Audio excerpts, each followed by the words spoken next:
પૂજ્યશ્રી, આમાં આવ્યું ને કે સાચી મહેનતનું પણ નાણું રહેતું નથી, તો સાચી મહેનતનું પણ નથી રહેતું એમ? એટલે આ બધું સાચી મહેનત આપણે કરીએ છીએ, પણ એ જ્યાંથી આવી ને એ બધું કાદવવાળું જ આવી હોય, ગોટાળાવાળા જ હોય બધા પૈસા. ટૂંકમાં શું છે કે લક્ષ્મીનો નિયમ છે, 11 વર્ષથી વધારે ટકે નહીં. એટલે આ બધું ભોગવાનો હિસાબ, તે ભોગવાઈને જતી રહેવાની. નહીં વાપરો તોય જતી રહે છે, વાપરશો તોય જતી. બધું હિસાબવાળું છે, ટકવાનું નથી બધું. ટકવાનું એ આત્મા ટકશે. પછી એમાં 4 ભાગ પાડેલા છે. આવું એમાં સોનું ચાંદી હોય તો એ વધારે ટકે, મકાન લીધું હોય તો એ વધારે ટકે, અને આ બેંકમાં મૂક્યું હોય તો એ અમુક વર્ષ ટકે, પછી રોકડું નાણું હોય એ અમુક વર્ષ ટકે. એટલે તમે એકલું રોકડા નાણાં ઉપર આધારથી જીવશો નહીં. થોડું સોનું લઈ રાખજો, થોડું કોઈ મકાન હોય, જમીન હોય, એવું પણ લઈ રાખજો, થોડું વ્યાજે મૂકજો. એમ કરતાં કરતાં તમારું રોટેશનમાં પૈસા ભર્યા કરે, તમે જરૂરિયાતનું આવક રહ્યા કરશે. તમને મુશ્કેલીમાં તમારું સોનું હોય, પ્રોપર્ટી હોય તો તમે શાંતિથી જીવી શકો. એવું બધું દાદાએ વર્ણન કરેલું છે આગળ. પૂજ્યશ્રી, પેલું સાતા એ ખરેખર દેહને અડે છે? એટલે એને દેહને અડે એને સાતા કહેવાય, અસાતા કહેવાય. પછી અહંકાર માને કે મને દુઃખ પડ્યું છું, એટલે સુખ દુઃખ અહંકારને કહેવાય. અને જો પોતે જાણવા, પોતે આત્મા તરીકે રહે તો એને આનંદ કહેવાય. સનાતન સુખ, આનંદ એ આત્માનો ભાગ કહેવાય. એ તો અહંકારને સુખ દુઃખ ભોગવવાનો હિસાબ કહેવાય. આ દેહને સાતા અડે છે. એટલે પુણ્યનો ઉદય હોય તો બધી સુખ સંપત્તિ મળે ખરી, પણ અંદર બૈડા પણ કરતું હોય એવું બની શકે? એ ત્રીજો ભાગ છે. જો જ્ઞાન હોય ને તો આનંદ હોય, અને અજ્ઞાન હોય તો અંતરદાહ હોય. બાકી સુખ દુઃખ, સુખ ભોગવે છે અને બહાર સાતા છે, અને અંદર પાછું અંતરદાહ હોય અજ્ઞાનતાથી. એ 3 ભાગ પડે છે. અને આ બાજુ પુણ્યનો ઉદય હોય તો બહાર સાતા હોય, અંદર સુખે ભોગવે, છતાંય અંદર અંતરદાહ હોય. અને બહાર અસાતા હોય, અહંકાર દુઃખે ભોગવે, પાછું અંતરદાહ તો છે જ. એ 3 ભાગમાં દુઃખ છે. એ ભયંકર કર્મ બાંધ્યાવાળા. એટલે આપણા મહાત્માઓને બહાર કદાચ સાતા હોય ને અંદર ભોગવટો હોય એવું બની શકે? એ ભોગવટો હોય ને એનાથી પોતે જુદો જ, પોતે આનંદમાં છે. આ તો અણસમજણથી ભોગવટા આવે એવું બને. અને બહાર સાતાય હોય કે અસાતાય હોય એ જુદું છે, પુણ્યના હિસાબથી, પાપના હિસાબથી. મહાત્માઓને તો આ આખું આ સૂક્ષ્મ અને સ્થૂળ બધું છૂટું પડી ગયું છે, અંદરથી પોતે છૂટો પડી ગયો છે. એટલે એને જ્ઞાનનું ફળ 5 આજ્ઞા ગોઠવે, દાદા ભગવાને યાદ કર્યો, શુદ્ધાત્મા છુરે, અંદર અંતરદાહ મટી ગયો છે ને. એટલે કે છે ને આદિ વ્યાધિ ઉપાધિ સમાધિ રહે. બહાર આદિ વ્યાધિ ઉપાધિ હોય તો એ સમાધિ રહી શકે. જય શ્યામ.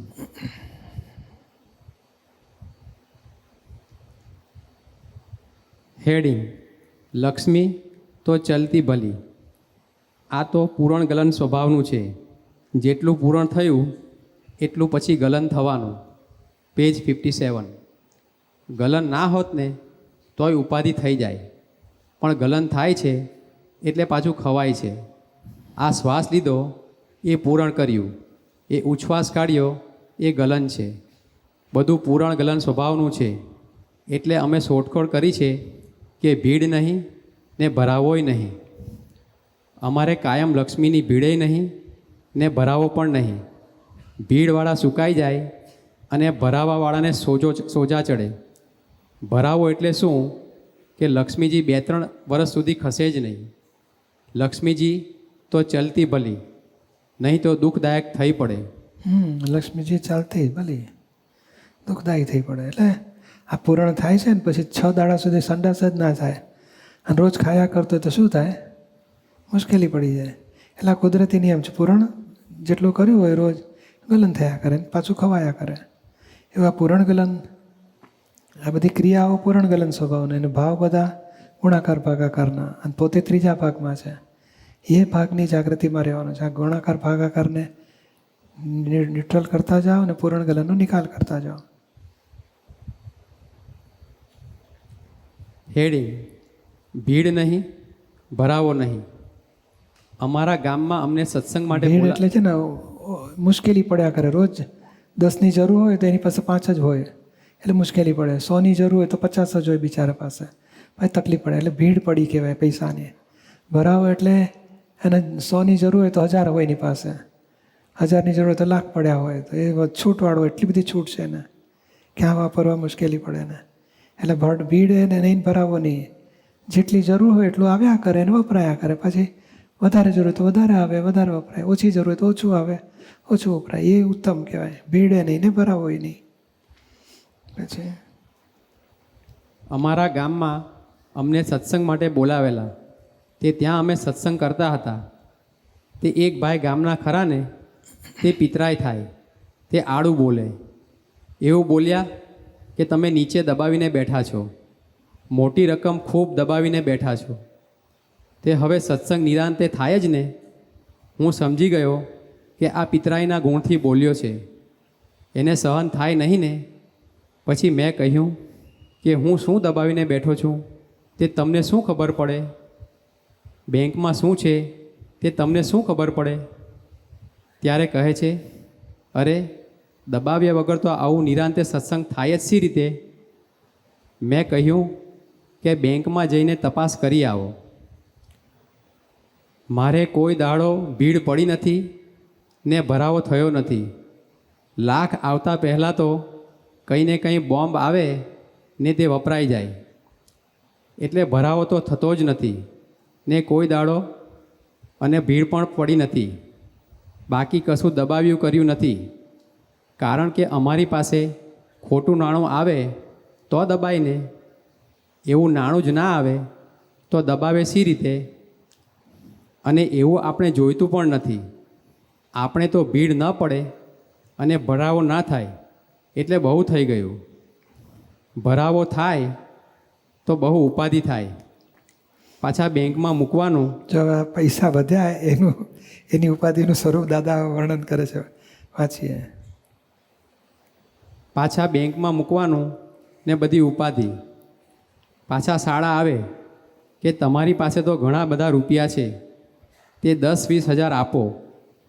પાછા મામાનો દીકરો આવે, પાછો જમાઈ આવે કે મને લાખ રૂપિયા આપો. મહી ભરાવો હોય તો કહે કરે ને, પણ ભરાવો જ ના હોય તો? ભરાવો થયા પછી લોકોને કકડાટ થાય. પેજ 58 હેડિંગ ભરાવો કરાવે ઉપાધિ. મને લોકો આવીને કહી જાય કે જુઓ ને અમારા જમાઈ આવ્યા, તે લાખ રૂપિયા માંગે છે. જમાઈ તો આને માટે આવી પડ્યા છે. તે બધાને આપ કરું તો મારી પાસે શું રહે? એની વાતે ખરી છે ને. બધાને આપ કરે તો એની પાસે કશું રહે નહીં ને. એટલે ભરાવો થયો તો લેવા આવ્યા ને. હવે ત્યાં એની જોડે જમાઈ ઝઘડો માંડે, ગાળો ભાંડે. ત્યારે છેવટે કહેશે, મારી પાસે પૈસા વધારે નથી, લો આ 20,000 લઈ જાઓ ને હવે પાછા ના આવશો. અલ્યા, આપવા હતા ત્યારે કકડાટ કરીને આપ્યા, તેના કરતાં સમજાવીને તો આપવા હતા ને. નહીં તો એક ફેરો જૂઠું બોલીએ કે આ બધા લોકો કહે છે કે મારી પાસે 10 લાખ આવ્યા છે, પણ મારું મન જાણે છે કે કેટલા આવ્યા છે. એમ તેમ કરીને જૂઠું બોલીને પણ જમાઈને સમજાવી દઈએ કે જેથી લડવાડ તો ન થાય ને, ઝઘડોય ના થાય. પણ એવું આવડે નહીં ને. અને પછી પેલો જમાય તો લાખ માટે ચોંટે, 20,000 લઈ જાય નહીં. એટલે આ વધારે રૂપિયા લાવ્યા તે પછી ભાઈ જોડે વઢે, શાળા જોડે વઢે, જમાઈ જોડે વઢે. વધારે રૂપિયા આવ્યા તો વધારે વઢવાડ હોય. પૈસા ના હોય ત્યારે બધા ભેગા બેસીને ખાઈ પીવે ને મજા કરે. એવું છે આ પૈસાનું કામ. માટે ભરાવો થાય તે ઉપાધિ અને ભીડ ના પડે એટલે બહુ થઈ ગયું. હેડિંગ આ જુઓ નોટો ગણનારાને તાદ્રશ્ય. દાદાનું વર્ણન એમને આંખે દાખે આપી રહ્યા છે. વાંચીએ. આ શરીરમાં ભીડ પડે. શું કહેવું છે? જસી એટલે આ કુટુંબમાં જ ખરેખર એવું થાય કે કોઈ માણસ ઊંચો આવે ને તો એને પ્રોબ્લેમ થાય જ એમ કે નહીં. એટલે આપણે ઊંચા નથી આવતા એટલે બચી ગયા આપણે. પણ એટલે એવું પણ એવું એવું શું હશે? થવાનું કારણ શું છે કે એને દરેકને કંઈક ને કંઈક મુશ્કેલી તો હોય જ. અને મુશ્કેલી ના હોય તો એની ઈચ્છા હોય કે થોડુંક મારે આટલી સગવડતાની જરૂર છે, 1-8 લાખ આવી જાય ને તો હું જરા, હવે એમાં આવતા ના હોય, એમાં ખબર પડે કે સસરા કમાયા છે તો દોડીને સસરાજી હું તો તમારો એકને એક જમાય, તમારે મને તો આપવું જ પડે અને 1 લાખની જરૂર છે. એટલે સસરાને ટેન્શન થાય આ 10 લાખમાંથી 1 લઈ જશે. એટલે આ જેની પાસે આવે ને ભીડ થઈ એટલે લોકોની માગણી ચાલુ થાય. કોકને ધંધા કરવા હોય, કોકને ઘરમાં ફર્નિચર કરવું હોય, કોકને નવું ઘર લેવું હોય, સગવડતા જોઈતી હોય તો પછી માગે આવું. એટલે આ સંસારની વિચિત્રતા છે. એટલે દાદા કાંઈ છોટું જૂઠું બોલીને નિવેડો લાગે મારું મન જાણે હું કેટલું કમાયો છું, કે ખરેખર એવી કશી નથી વસ્તુ, તો એ ઉકેલ આવે કે છે.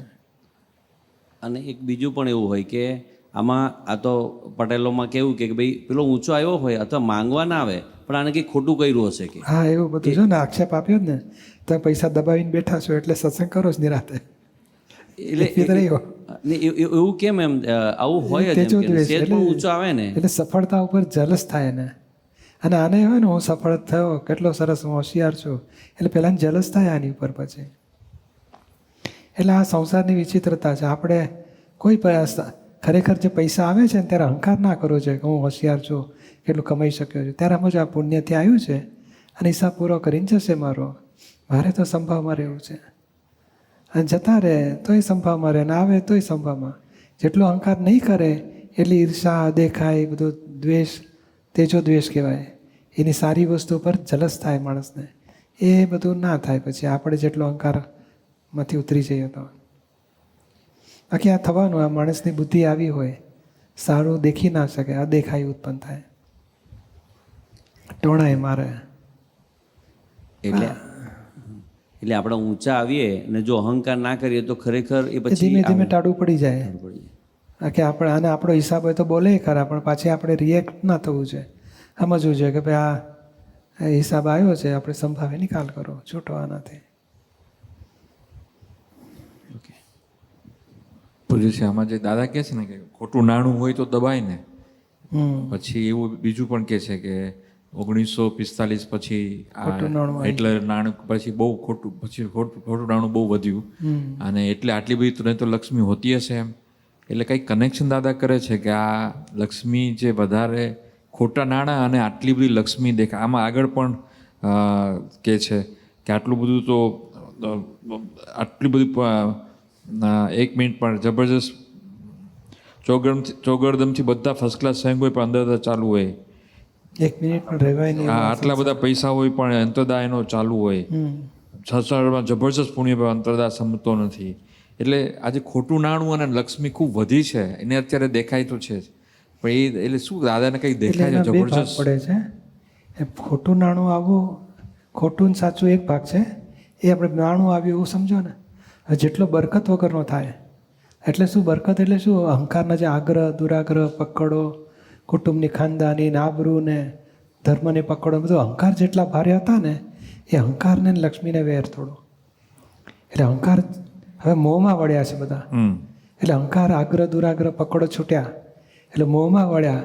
એટલે મોહમાં વળ્યા ને એટલે અહંકારના ડખા બંધ થયા એટલે લક્ષ્મી ઉભરાયા. હવે લક્ષ્મીજી ઉભર્યા પણ આ કયા બરકત વગરનો માલ છે.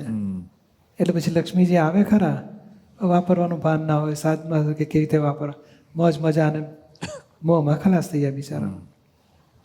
હવે એ લક્ષ્મી જે પેલી પુણ્યાનુબંધી પુણ્યવાળી લક્ષ્મી હોય એ સત્કાર્યમાં વપરાય અથવા તો સુખ આપવામાં સુખી રાખે, પોતાને લોકોને સુખી કરે એવી રીતે વપરાય. આ મોહમાં વપરાઈ જાય છે. અને જે કહે છે ને કે ખોટી લક્ષ્મી, એ ખોટી લક્ષ્મી એટલે આ અપેક્ષા કે ભાઈ ખૂબ દેખાય કરી, જેમ દૂધને ઉભરો આવે ને લાગે આટલું બધું દૂધ થઈ ગયું, પણ ખરેખર દૂધ આટલું જ હોય, એટલું જ ગરમીથી ઉભરાયો, ભોગવે થોડુંક જ, થોડું ભોગવે પાછું. એટલે આ ખોટી લક્ષ્મી એ આ અપેક્ષા કહે છે કે આમ એને સુખ આપતી નથી અને લોકોને સુખદાયી થતી નથી. દેખાય બહુ, દેખાય બહુ. એમ 60,000નો પગાર, 80,000, લાખ, 1.5 લાખના પગાર હોય અને હાવ ઘરમાં એડજસ્ટમેન્ટ લેતા ના આવડતું હોય, દુઃખી હોય, દુઃખી કરે ઘરના, છતાંય કમાય જબરજસ્ત. વાપરતાની પણ ભાન ના હોય, કેવી રીતે વાપરો, સારી જગાએ સત્કાર્યમાં, એ પણ સમજાય નહીં બિચારાને. વાપરે પછી મોટા ટીવીઓ રાખે ઘરમાં, રૂમો એટલે મોટા ફ્લેટો લે, બંગલાઓ બાંધે, પૈસા વેડફાઈ જાય બધા. કે છે ને આટલી લક્ષ્મી તો હોતી હશે કોઈ દાડો, હોતી હશે. એટલે આમ આ લક્ષ્મી જે વધી છે એને દાદાને કઈ દેખાઈ રહ્યું છે એટલે ને, આ મોહ વધ્યા ને, સમજાયું આપે કીધું, સમજાયું, બરોબર બરકત છે, ઓછી થઈ એટલે વધ્યું. બરોબર છે. અને બીજું શું છે કે આ અણસમજણથી ભલું કરી નાખે છે, સમજણપૂર્વક નહીં. એટલે અણસમજણથી લક્ષ્મી આવે છે પાછી એને. અત્યારે નહીં, છોકરો કોઈક ગરીબ આવે ને તે 25 રૂપિયા આપી દે બિચારાને, ને બિચારો ગરીબ હતો ને, એટલે અણસમજણપૂર્વક બધું દાન કરે છે, આમ હેતુપૂર્વક નહીં, પણ આમ બિચારાને એટલે એનું એ ફળ મળી જાય છે ને. અથવા અણસમજણપૂર્વક ભગવાનની ભક્તિ કરી હોય તો એને લક્ષ્મીજી ઉભરાય, પણ કેવી રીતે વાપરવી, ક્યાં વાપરવી, સત્કાર્યમાં એ કંઈ સમજાય નહીં, એને વેડફાઈ જાય. એટલે આવી રીતે પણ આવી શકે લક્ષ્મી. પણ આ કહે છે ને 1942 પછીની લક્ષ્મી એ ખોટું નાણું છે. એટલે કહે છે ને સાચું નાણું એટલે આપણે સારી રીતે મહેનત કરી છે પ્રમાણિકતાથી, પણ પેલો જેની પાસેથી લીધું એ ખોટી રીતે લાવ્યો હોય અને આપણે વાપરવું છે એ ખોટી રીતે પાછું પૈસાનો ગુના કરતો હોય. એટલે આ બે બાજુ, ઉપર અને આગળ અને પાછળ બે બાજુ ખોટાવાળા છે, અને વચ્ચે આપણે ગમે તેટલા ચોખ્ખા રહીએ પણ હવે જ આપણી પાસે ખોટું વપરાય, ખોટી જગાનવાળું. એટલે આપણે વચ્ચે ચોખ્ખી રીતે રહ્યા છતાંય આ આયુ જતું રહેવાનું કહે છે, ટકવાનું નહીં. એટલે એક જ છે કે ભાઈ આ અત્યારે આપણે આ ધર્મ અને બધું આરાધન કરીએ છીએ એનું ફળ આવતે બહુ સેફસાઇડ થઈ જશે. જ્ઞાની મળે, મોક્ષ મળે, ને મોક્ષ માર્ગે આગળ વધે. બરાબર. ચાલો થોડા પ્રશ્ન લેતા જઈએ. નારણભાઈ પટેલ, કંચન વેકરિયા, અનિલભાઈ મેર ચોટીલા, નિર્મળાબેન રાજકોટ. હલો, બોલો નારણભાઈ પટેલ મિતાણા. બોલો. આ પૈસાનો વ્યવહાર જે છે દાદાના મુખેથી વાણી નીકળેલી વાણી સમજાવવા નમ્ર વિનંતી. આવી તો ગયેલું છે આપતા વાણીમાં, પણ છતાં થોડુંક રિપીટ કરજો. રૂપિયાના 4 સરખા ભાગે વેચી રાખવા એમ ને? એ આ જ કે ભાઈ એક કાને એક સોનામાં 25% નાખો.